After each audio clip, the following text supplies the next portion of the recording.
to the firehouse actually by about 11 o'clock in the morning. But I had a doctor's appointment at 10 o'clock down in Rockland County, Good Samaritan. I was getting ready to go in the shower. I had just got my two sons off to school. I was getting ready to go into the shower, and all of a sudden I hear on the TV, a plane has just hit the North Tower. At which time I looked on the TV and I prayed to God that I didn't know anybody who was in the building. I mean, it sounds kind of crazy, but that's the way I thought. I also thought, and I had a feeling that there would be a firefighter that would die just fighting a high-rise fire like that. In order to fire a high-rise fire like that, you guys are running up and down stairs with carrying loads and loads of equipment, plus the people that were coming down. At which time I went to go take a shower, and all of a sudden I hear a second plane has just hit the South Tower. And then right away, I knew that we were under attack. Got sick to my stomach and went in, grabbed my clothes. My first concern was to make sure that my two children, my two sons, were okay in school. Living up next to West Point at the time, I was worried about another attack, finding out there were other planes in the sky. We didn't know what was going to happen. I made sure there was a total lockdown at the school in New Windsor, and I proceeded down to the firehouse down in the Bronx. On the way down, I stopped off at the hospital that I was supposed to be visiting, the doctor. And as I went into Good Samaritan, there was a line of over 100 people waiting outside to get inside. And I was thinking to myself, as I ran by them, I was saying, what is it, like something, they're giving something away? I thought maybe there was like a blood drive. I get inside and I go to the nurse and I said, listen, I have to leave. I'm a New York City fireman. I gotta get down to the firehouse. At which time she said, the doctor wants to talk to you. I looked at the doctor came out and said, Mr. Rose, please be safe. Now I can't remember if he said his brother or a cousin or a friend was a firefighter at that time. Everything was going 90 miles an hour. I went back outside into the parking lot, and now that line was over 200 people waiting in line. And I went by a woman and I turned around to her and I said, what are you doing here? She goes, we're here to donate blood to the victims of the Trade Center. That's how fast people turned out to help one another out. At that time I'm trying to get down to my firehouse, which is in the Bronx, right off of the Major Deegan. As I'm driving down, all the bridges and tunnels are closed. There's no way of getting through. I see an unmarked state trooper car, and I show him my ID, and he says, follow me. We drive over towards the Tappan Zee Bridge. He was going over 100 miles an hour, and I was going about 105. And as we went over, I looked down to my right, and I could see, all of a sudden, as I had the radio on, they said, the South Tower has just collapsed.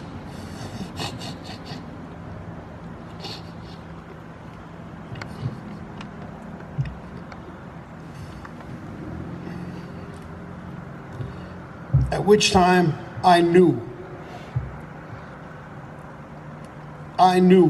at that time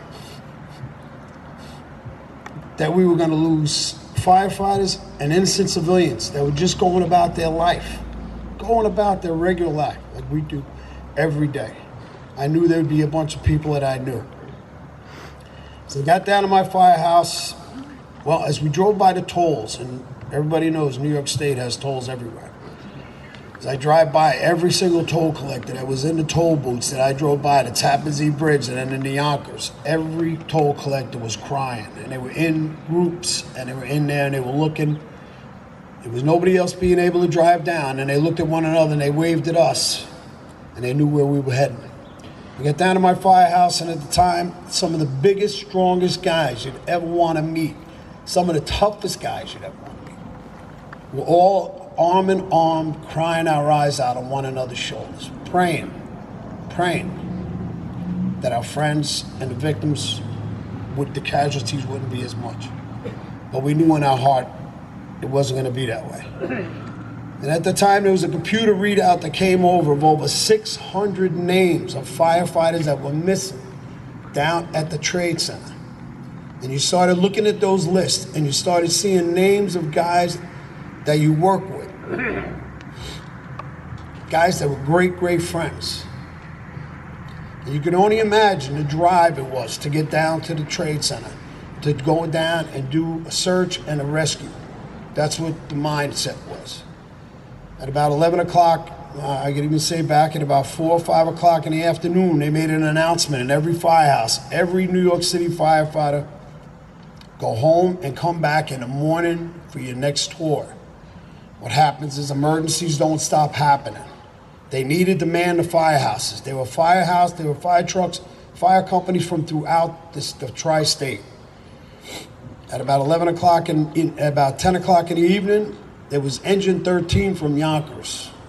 And what happened was they were relocated down at our company, and engine 13 was sent down to the trade center. At that time, I had gone through a series of knee operations. I had 2 metal plates and 8 screws in my left knee, 2 reconstructive surgeries to stay on the job. At 42 years old, I could have retired and went fishing for the rest of my life. But the love of the job is just so much that I didn't want to leave. I get down to the trade center at about 11 o'clock at night, driving down with engine 13. We got down to the trade center. There was the white dust. The closer you got it, the city that never sleeps was so quiet. And there was white dust all over everything. The closer you got towards the towers, the deeper the dust got. What ended up happening, it was a chief there that I knew, and I kept bothering him. I said, Chief, we got 6, 7 guys from Yonkers. You got to give us something to do. And what he did is he said, Chris, take a radio and go over to the post office and throw water on building number 7. At which time, building number 7, now it's 11 o'clock at night, and the building is burning. Every window, what happened was there was over 30,000 gallons of diesel fuel that's stored in building number 7 that runs generators. That was burning. We stayed there for a couple hours, and all of a sudden I started hearing beep, beep, beep. What happens is the New York City firefighter and other firefighters around the community, we have a pass alarm. If you're not moving for more than 15 seconds, that goes off. So every single beep I heard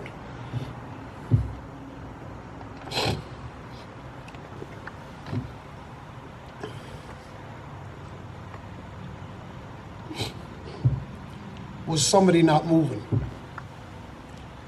At which time I told this chief from Yonkers who was down with us, I gave him the radio and I said, we have to go.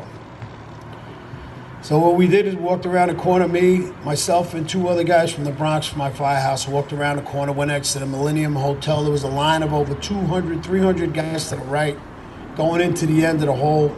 And I went over to one of the chiefs in the street and I said, Chief, what's going on?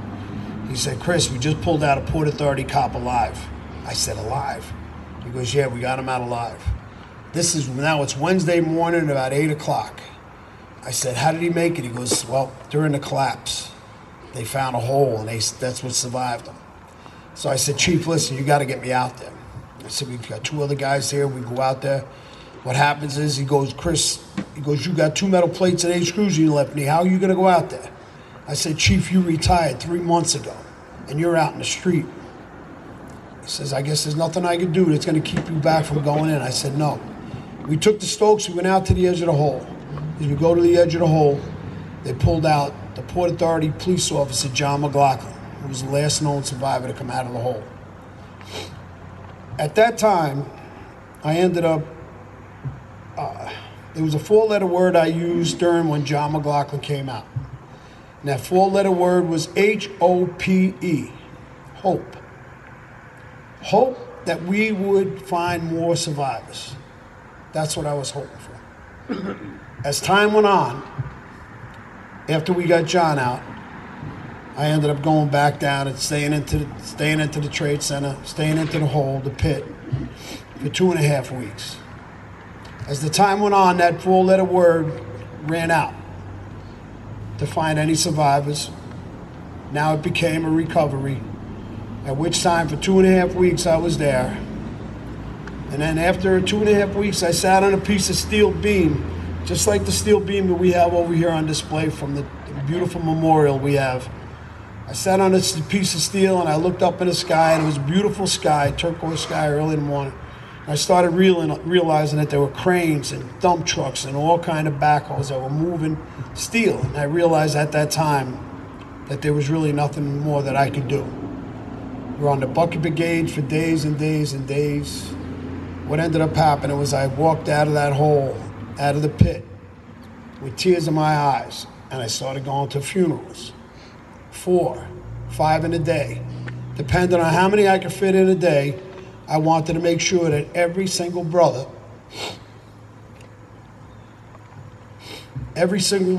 or I went to Patty Mazza, Port Authority police officer, or female or male firefighter or police officer.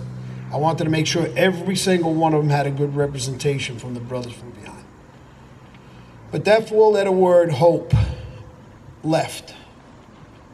But as I go around, I have an opportunity to go around with the 9/11 Mobile Museum that travels around the country. With Stephen Siller Foundation, the Tunnels to Tower, you might have heard about.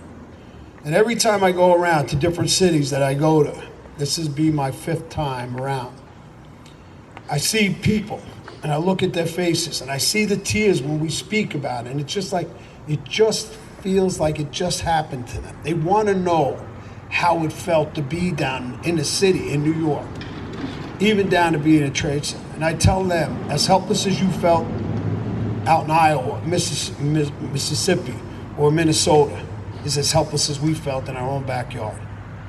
But I also leave that town, and everywhere I go, and even now in my town, that 4-letter word, HOPE,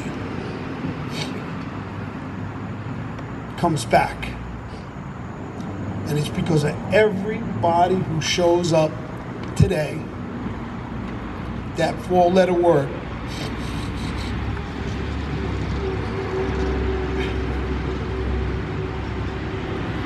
This can never stop. Our day, September 11th, didn't just end on September 11, 2001. There's been over 170 firefighters have died since 9/11 of cancer, lung disease, and heart disease. That 4-letter word of hope that they are never forgotten. You bring back so much hope and love to me that I can't thank you all enough. God bless you all. God bless our military and the soldiers that have carried the torch for us. God bless.